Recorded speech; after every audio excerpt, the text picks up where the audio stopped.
Ang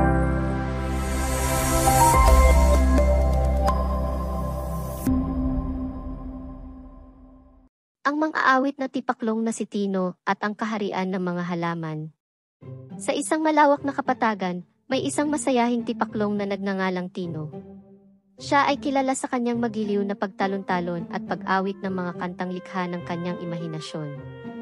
Isang araw, habang naglalakad-lakad si Tino sa gilid ng isang kagubatan, napansin niya ang isang kakaibang liwanag mula sa isang kumpol ng mga halaman.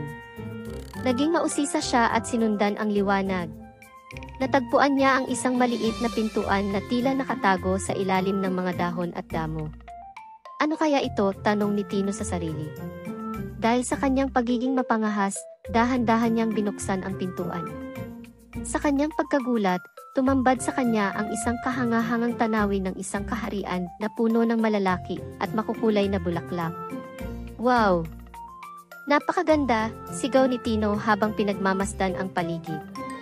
Lahat ng halaman at bulaklak ay tila nagkikislapan sa ilalim ng araw. Habang siya'y namamangha, lumapit sa kanya ang isang maliit na diwata na nagngangalang Lila. Maligayang pagdating sa kaharian ng mga halaman, bati ni Lila. Ako si Tino, isang simpleng tipaklong mula sa kapatagan, sagot ni Tino. Anong klaseng lugar ito? Ito ang aming kaharian, kung saan lahat ng halaman ay nabubuhay at nagkakaroon ng sariling buhay, paliwanag ni Lila. At ikaw, Tino, ay aming espesyal na bisita. Nagulat si Tino. Ako? Espesyal na bisita? Bakit naman? Ang iyong magandang tinig at musika ay narinig namin, at nais naming makinig sa iyong awit, sabi ni Lila. Ngunit hindi ako sigurado kung ang aking awit ay sapat para sa inyong kaharian, tugon ni Tino. Walang dapat ipag-alala. Ang mahalaga ay ang iyong puso at ang kasiyahan na iyong ibinabahagi, sagot ni Lila ng may ngiti. Sa ganitong usapan, sinimula ni Tino ang kanyang unang awit sa harap ng mga halaman. Nagtipon-tipon ang mga bulaklak at damo upang makinig. Habang siya'y umaawit, napansin niyang ang mga bulaklak ay sumasayaw at nagkikislapan. Lalo siyang ginanahan at inilabas ang kanyang buong puso sa pag-awit. Nang matapos siyang umawit, ang mga halaman ay nagsipagpalakpakan at nagbigay pugay kay Tino. Napakaganda ng iyong awit, Tino, sabi ni Lila. Salamat po, tugon ni Tino na tila nahiya. Ngunit anong magagawa ko upang makatulong sa inyong kaharian? Sa katunayan, kailangan namin ng iyong tulong, sabi ni Lila. May isang lugar dito sa aming kaharian na hindi na tinutubuan ng halaman. Bakit hindi na tinutubuan? Tanong ni Tino, puno ng pag-aalala. Ito ay dahil sa isang sumpa mula sa isang masamang mangkukulam, paliwanag ni Lila. Ang lugar na iyon ay naging tuyo at walang kahit anong buhay. Paano ako makakatulong? Tanong ni Tino, handang gumawa ng paraan.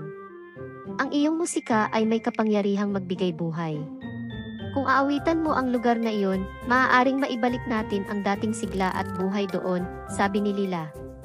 Gagawin ko ang aking makakaya, sagot ni Tino, puno ng determinasyon. Isinama ni Lila si Tino sa lugar na tinutukoy. Ang lugar ay malungkot at tuyo, walang kahit anong halaman o bulaklak na tumutubo. Tumingin si Tino kay Lila at sa mga halaman na sumunod sa kanila. Simulan na natin, sabi niya.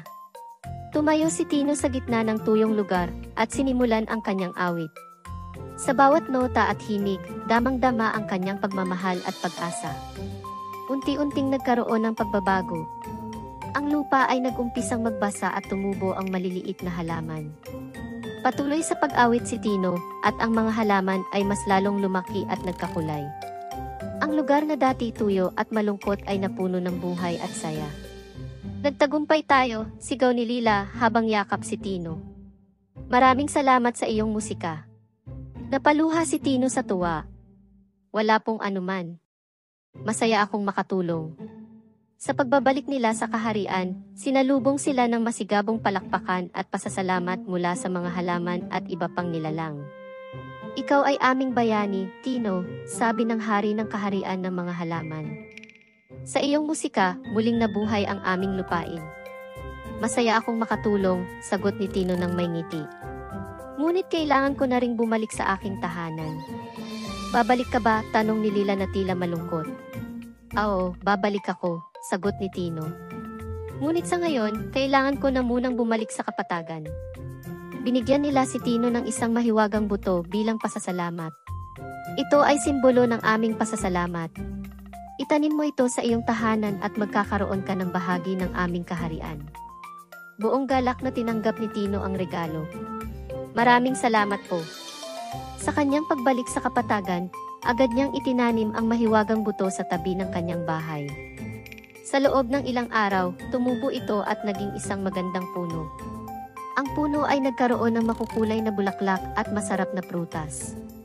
Naging masaya ang kapatagan sa bagong buhay na dala nito.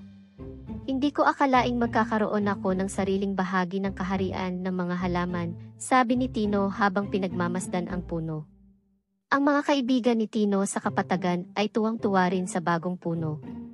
Sila ay madalas na nagtitipon dito at nagkukwentuhan.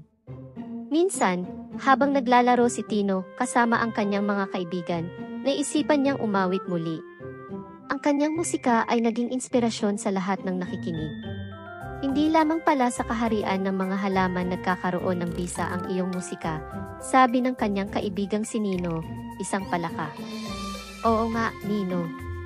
Ang musika ay talagang may kapangyarihang magbigay saya at buhay, sagot ni Tino. Sa araw-araw, patuloy na nag-aawit si Tino. Ang kanyang musika ay naging simbolo ng pag-asa at kasiyahan sa buong kapatagan. Naging mas masigla at masaya ang buhay sa kapatagan dahil kay Tino. Ang kanyang awit ay laging naririnig, nagpapalakas ng loob sa lahat. Dumating ang panahon ng tag-init at ang mga halaman ay tila nauuhaw sa tubig.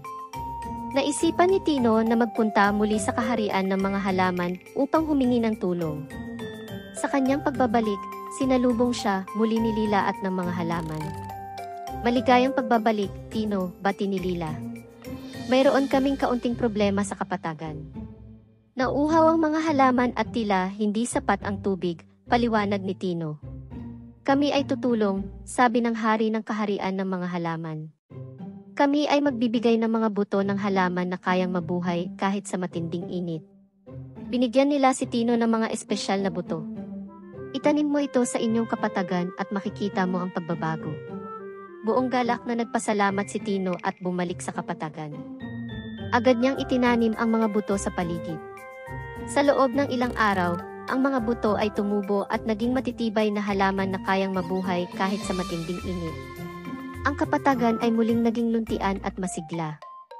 Lahat ng nilalang ay natuwa at nagpasalamat kay Tino. Salamat sa iyong dedikasyon at pagmamahal, Tino, sabi ni Nino. Ikaw ang aming bayani. Lahat tayo ay may bahagi sa tagumpay na ito, sagot ni Tino. Sa tulong ng bawat isa, nagawa natin ito. Ang kapatagan ay naging mas maganda pa kaysa dati. Lahat ng halaman ay masigla at malusog at ang mga nilalang ay laging masaya. Si Tino ay naging kilala hindi lamang sa kapatagan kundi pati na rin sa kalapit na mga lugar dahil sa kanyang musika at pagmamalasakit. Ang bawat awit mo ay nagbibigay ng bagong asa sa amin, sabi ng isang batang tipaklong kay Tino. Maraming salamat, sagot ni Tino. Ang musika ay isang regalo na dapat ibahagi sa lahat. Sa bawat pagkakataon, si Tino ay nag-aawit at nagkukwento ng kanyang mga karanasan sa kaharian ng mga halaman. Lahat ng nakikinig ay napapangiti at nagkakaroon ng inspirasyon na maging mabuti at magbigay tulong sa kapwa. Hindi mahalaga kung maliit o malaki ang iyong nagagawa. Ang mahalaga ay ang intensyon at ang puso sa bawat kilos, sabi ni Tino. Ang kanyang mga salita at musika ay naging gabay ng maraming nilalang sa kapatagan. Isang araw, muling bumalik si Tino sa kaharian ng mga halaman upang magbigay galang at pasasalamat. Maraming salamat sa lahat ng inyong tulong, sabi ni Tino kay Lila at sa hari ng kaharian. Ikaw ang tunay na bayani, Tino, sagot ni Lila. Ang iyong puso at musika ang nagdala ng buhay at pag-asa sa aming lahat. Walang anuman, sagot ni Tino. Lagi kong dadalhin sa aking puso ang inyong kabutihan. Sa kanyang pagbabalik sa kapatagan, naramdaman ni Tino ang lalong paglakas ng kanyang loob at dedikasyon na magpatuloy sa kanyang misyon. At mula noon, Ang tipaklong na si Tino ay naging simbolo ng pag-asa, pagmamahal, at walang sawang pagbibigay ng kasiyahan sa lahat ng kanyang naaabot sa pamamagitan ng kanyang musika.